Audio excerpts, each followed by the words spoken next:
Hello everyone, welcome to my YouTube channel करकाइन education. मैं आज फिर से लेकर आया हूं डायनेमिक्स ऑफ मशीन के लेक्चर नंबर 2 में frictional torque in pivot and collars bearing, जिसमें हम आज बात करेंगे derivation of frictional torque in pivot bearing in कब uniform wear theory. We have consider that uniform wear theory.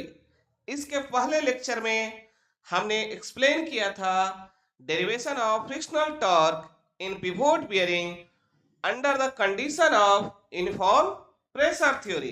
तो यदि आपने उसको नहीं देखा है तो आप इस वीडियो के डिस्क्रिप्शन में आपका लिंक दिया हुआ है, आप उसे जाकर देख लें। तो चलिए हम शुरू करते हैं। Second case uniform wear theory, that means wear theory आप कब लगाएंगे?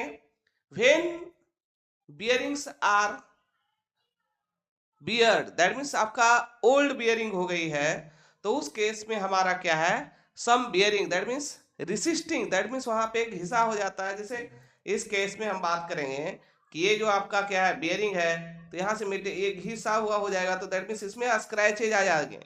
तो दैट स्क्रैचेज की वजह से हमारा जो बियरिंग में बियरिंग, क्योंकि आपका क्या बियर हो रहा है ना, यही तो रिसिस्टिंग एरिया है। दैट इज ये आपका जो एरिया है ये क्या हो रहा है, रिसिस्टिंग एरिया है। तो इस एरिया में बियर आउट हो जाएगी, तो उसके करस्पॉन्डिंग है ना, वो हमारा यूनिफॉर्म टॉर्क जनरेट नहीं हो पाएगा। तो उसके लिए हम क्या कर रहे हैं कि पहले आप देखिए कि हम कंसीडर कर रहे हैं फ्लैट, इसका ये क्या है आपका फ्लैट है ना, फ्लैट पिवोट बियरिंग। ये क्या है, फ्लैट पिवोट बियरिंग। तो इसमें हम एज्यूम कर रहे हैं कि जो लोड W, जो लोड ट्रांसमिट हो रही है ओवर द बियरिंग सरफेस, ये जो आपका W लोड हम दे रहे हैं, W लोड ये क्या है बियरिंग सरफेस पे, ये जो आपका बियरिंग सरफेस है ना, तो इस बियरिंग सरफेस पे आपका ट्रांसफर हो रहा है। और ये शाफ्ट जो है ये क्या है आपका, इसको हम क्या बोल रहे, ये आपका जो है शाफ्ट है ना, ये आपको क्या है, दैट इज शाफ्ट। और ये आपका क्या है, दैट इज बियरिंग है ना। ये किस टाइप का बियरिंग है, तो पिवोट बियरिंग है। अब इसमें जब पिवोट बियरिंग है तो इसमें क्या है, आपका radius of the bearing surface हो जाएगी, क्योंकि आपका यही रेडियस तो आपका काम आएगा। ये जो आपका सर्कुलर देख रहे हैं यही रेडियस आपको लग रही है। तो इस सर्कुलर रेडियस, ये जो इसका मैक्सिमम आउटर डायमीटर, यहां से आप बात करेंगे तो इस यहां तक का है, ये जो क्या दिया है given R. And intensity of pressure, ये इस पे क्या होगा, प्रेशर लगेगा। तो प्रेशर क्या होती है, फोर्स पर यूनिट एरिया। तो यहाँ पे प्रेशर जो एग्जर्ट हो रही है ना, intensity of pressure per unit area on the bearing surface between the rubbing surface. तो रबिंग सरफेस क्या हो रही है, ये एक शाफ्ट का सरफेस होगा और ये बियरिंग का सरफेस होगी। तो इसके बीच का जो एरिया आ रहा है दैट इज रबिंग सरफेस हो जाएगी, this one is the rubbing surface. तो हम क्या करेंगे कि आपको कैलकुलेट करनी है कि आपको फ्रिक्शनल टॉर्क कितना यहाँ पे डेवलप हो रही है। तो अब क्या होगा, इस जैसे जैसे हम सेंटर की तरफ आएंगे तो हमारा क्या होगा, टॉर्क बढ़ेगा या घटेगा। तो हम डायरेक्टली कैलकुलेट फॉर्मूला से नहीं कर सकते हैं। तो we have consider a elemental ring. तो ये देखिए क्या है, हमने एक एलिमेंटल रिंग ले लिया। तो इस एलिमेंटल रिंग का जो है मैक्सिमम आउटर डाय क्या है, रेडियस क्या है, दैट इज कैपिटल आर। ये जो कैपिटल आर है वो है एलिमेंटल रिंग का, एलिमेंटल रिंग जो हमने लिया है वो हमारा क्या है, उसका मैक्सिमम रेडियस क्या है, that is capital R. At a distance R पे है ना, एट ए डिस्टेंस आर कहीं ले लिए जो वेरियस, वहां पे हमने एक एलिमेंटल रिंग ले लिया। जैसे आप क्या है ओनियन, प्याज को काटेंगे तो उसमें नंबर ऑफ स्लाइस आती है, तो कोई एक रिंग को एट ए सेंटर से आप एक रिंग को आप कंसीडर कर लीजिए। उसी तरह से आप एज्यूम कीजिए, हमने जस्ट टर्मिनोलॉजी यूज किया है आपको दिखाने कि यहां से आप देखिए, यहां से आपको एट ए डिस्टेंस आर पे एक रिंग लिए जो कि क्या है सर्कुलर है, और उसका thickness, thickness that is D R, very small, बहुत स्मॉल थिकनेस है, that is thickness is D R है ना। और जब यहाँ पे रोटेट हो रही है तो रोटेशन हो रही है, दैट मीन्स यहाँ पे कुछ ना कुछ लॉसेस हो रहे हैं ड्यू टू व्हाट, फ्रिक्शन। तो यहाँ पे coefficient of friction between this two surface क्या है, म्यू, है ना। तो जब हम ये एलिमेंटल रिंग लिए तो देखिए ये आपका एलिमेंटल, ये दैट इज ये आपका एलिमेंटल रिंग है, इसका थिकनेस हमारा क्या है गिवन, दैट इज ये जो है डी आर, और सेंटर से कितने पे है, दैट इज आर डिस्टेंस पे। तो पूछ रहा है कि आपका इसका एरिया क्या होगा। तो आप देखिए जो हमने प्याज की बात की थी कि प्याज जब काटेंगे तो ओनली वन स्लाइस को क्या है बीच से कट कर दीजिए, और उसे ओपन करेंगे तो देखिए आपका किस तरह से खुलेगा, इस तरह से आपको आ जाएगी, इस तरह से आपका ये हो जाएगा। तो जब इस तरह से है तो इसका एरिया करने के लिए क्या होगा, लेंथ इंटू विड्थ, और ये विड्थ क्या है, दैट इज डी आर, और लेंथ क्या है, दैट इज पेरीमीटर। तो सर्कल का पेरीमीटर क्या होता है, दैट इज 2 पाई, और इसका रेडियस क्या है, आर। तो हमें यदि एरिया ऑफ एलिमेंटल रिंग की बात करेंगे, और वो एलिमेंटल रिंग क्या है, दैट इज डी ए, है ना। तो 2 pi R into D are. अब यहां पे हम बात कर रहे हैं कि यूनिफॉर्म बियर थ्योरी है। तो इन दैट केस, है ना, जब बियर डिपेंड्स किसके ऊपर, intensity of pressure and velocity of the rubbing surface. जो रेट ऑफ बियर होगा W, तो वो किसके ऊपर डिपेंड करेगी कि आपका इंटेंसिटी ऑफ प्रेशर कितना है एंड रबिंग सरफेस की वेलोसिटी क्या है। और ऑल्सो यहाँ पे क्या है, एज्यूम कर रहे हैं rate of wear is proportional to the product of intensity of pressure and velocity of rubbing surface, P into V। तो इस हिसाब से क्या होगी, velocity of rubbing surface increases with the distance R from axis of bearing. तो जैसे ये axis of bearing है ना, यहाँ से एक्सिस ऑफ बियरिंग, जैसे जैसे इधर की तरफ जाएंगे तो हमारा क्या है, रबिंग फोर्स इंक्रीज कर रहा है। तो दैट मीन्स हमारा रबिंग फोर्स क्या है, P into R is equal to क्या रहेगी, C, यूनिफॉर्म बियर है, दैट मीन्स कांस्टेंट। तो P प्रेशर हो गया, और R जो है रेडियल डिस्टेंस का वेरिएशन, इधर से इधर जा रहे हैं। तो that means P into R is equal to C, that means constant. तो हम यहां से आप इसको लिख सकते हैं कि pressure equal to C upon R, है ना। तो pressure equal to C upon R। तो अब इसमें हमारा जो लोड W हो रही है, तो load transmitted on the ring क्या होगी। तो अब यहां से देखिए कि आपने पढ़ा है फॉर्मूला कि आपको क्या होता है, प्रेशर, है ना, pressure that is P is equal to load, है ना, that is W upon area, that is यहाँ पे हम एलिमेंटल रिंग की बात कर रहे हैं, दैट इज डेल W लगेगी यहाँ पे डेल A। तो अब हमारा क्या है, load transmitted on the ring, है ना, load transmitted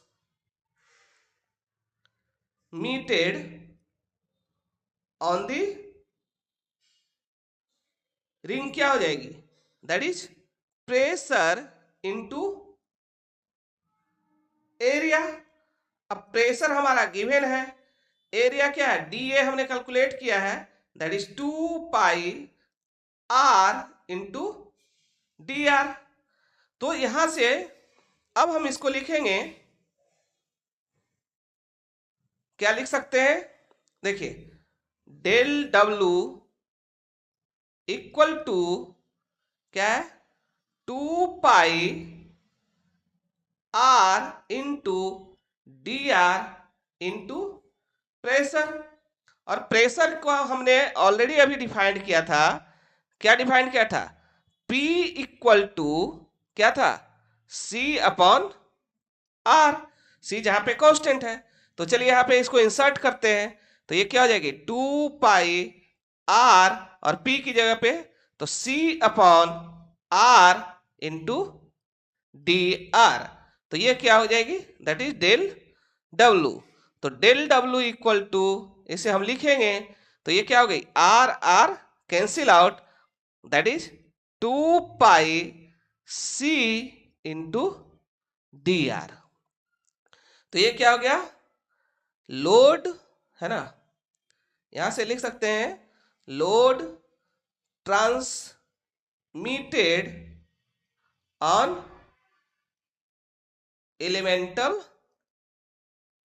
ring, that is del W equal to 2 pi c into dr। ये तो है, आप यहां पे देखिए 2 pi c into dr है ना। अब हम जब बात करेंगे कि टोटल लोड है ना, यहां पे total load transmitted on the bearing,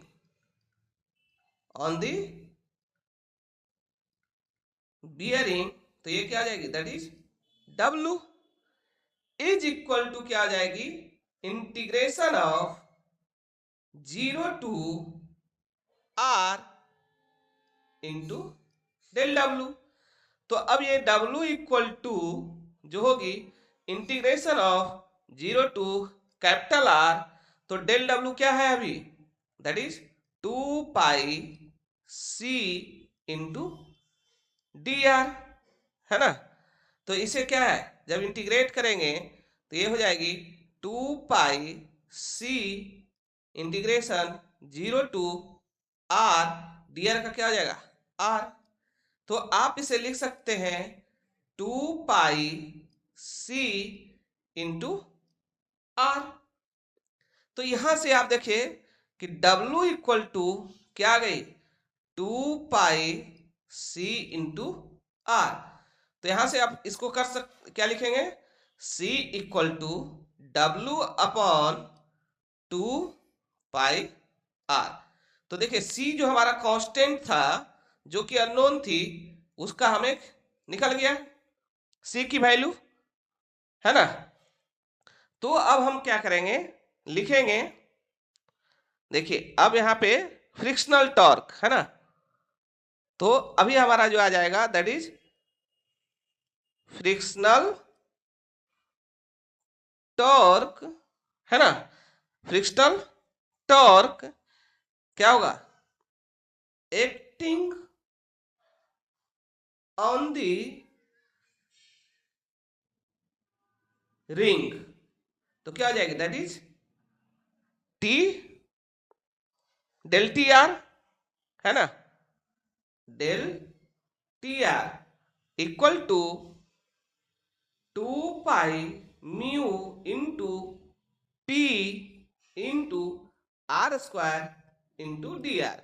तो ये क्या होगा, टॉर्क क्या होता है, अब इसको ये टॉर्क जो रहता है ये क्या होता है, that is force into perpendicular distance है ना, तो दैट इज R।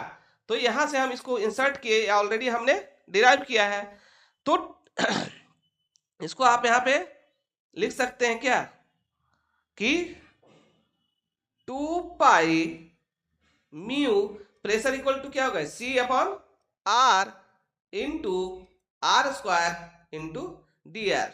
ये कैंसिल, ये कैंसिल, तो यहां से क्या आ जाएगी, that is 2 pi mu into C into R into D R. तो ये क्या हो गया, frictional force acting on the elemental ring, that is delta T R है ना। तो अब क्या होगा कि टोटल है ना, total frictional torque acting on the bearing है ना, on the bearing equal to T। तो इसको क्या लिखेंगे, T equal to integration, integrate करेंगे 0 से कहाँ, outer surface that is capital R, तो क्या हो जाएगी, that is del T R. तो अब हम क्या करेंगे, यहाँ पे वैल्यू इंसर्ट कर देंगे 0 to R, तो क्या है value, that is 2 pi mu into C into R into D are है ना। तो अब इसको हम क्या है इंटीग्रेट करेंगे, तो C कांस्टेंट, जो कांस्टेंट है उसको बाहर कर दिए, that is 2 pi mu into C integration 0 to capital R R into D R. तो इसको आप क्या लिखेंगे, that is 2 pi mu into C integration of 0 to R R square by 2। तो ये हमारा क्या आ जाएगा, 2 pi mu into C into R square by 2। तो यहां से देखिए क्या होगा, 2 2 कैंसिल आउट, दैट मीन्स यहां से हो गई pi mu C into R square that is T, है ना।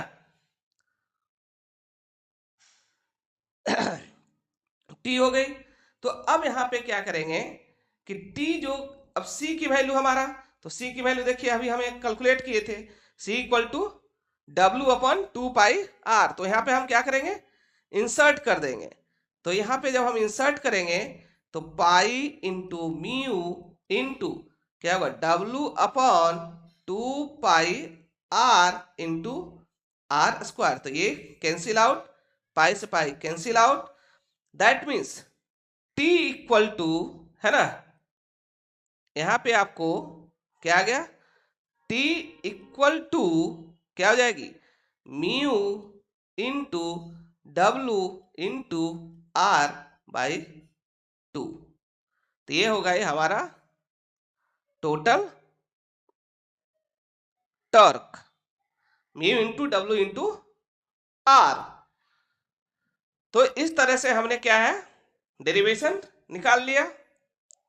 तो चलिए इसके ऊपर एक न्यूमेरिकल करते हैं कि देखिए आपको ये vertical shaft given diameter 100 mm 150 mm and 100 rpm rest on a flat input step bearing. The shaft carries a load WQ 20 Newton assuming uniform pressure distribution and coefficient of friction इतना। तो power lost पूछा है। तो देखिए आपको क्या है, पहले लिखना होगा कि गिवन डाटा क्या है, दैट इज डायमीटर। तो diameter means radius R equal to 150 divided by 2 that is 75 mm। Then revolution of speed n equal to 100 rpm revolution per minute. Load क्या है, that is W that is 20 kilo newton. Coefficient of friction mu is equal to given as 0.05। तो अभी हमको पूछा है क्या है, power loss, that means P equal to what. तो हमारा क्या होता है, फॉर्मूला यूज होगा, देखिए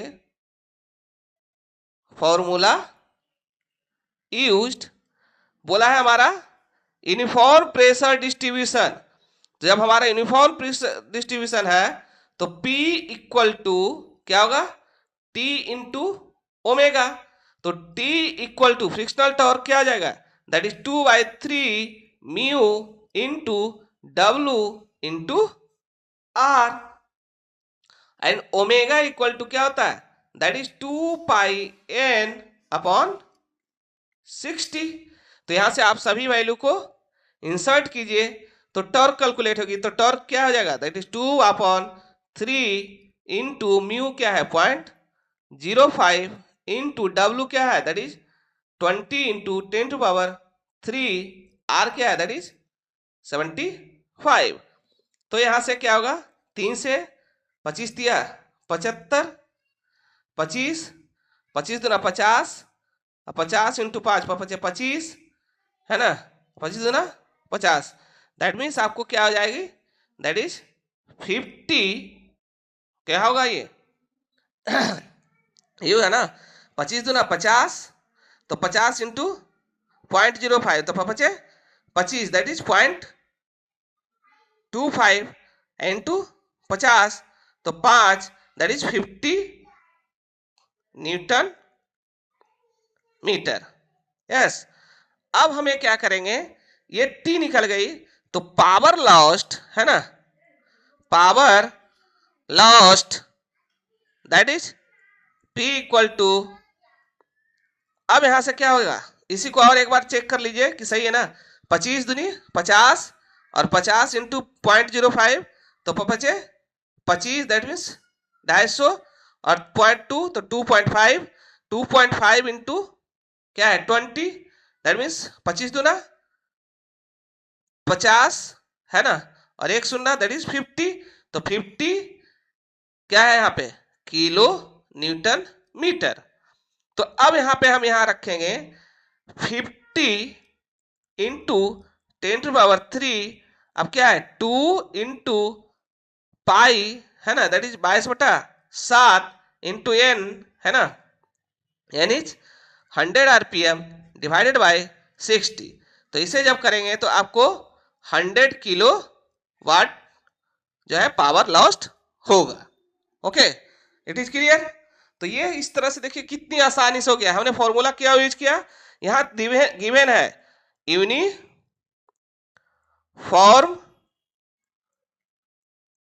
प्रेशर। ओके, तो चलिए हम समराइज करते हैं कि हमने क्या किया है अभी तक। जो लेक्चर 1 में था, तो लेक्चर 1 में हमने पहला क्या निकाला कि यूनिफॉर्म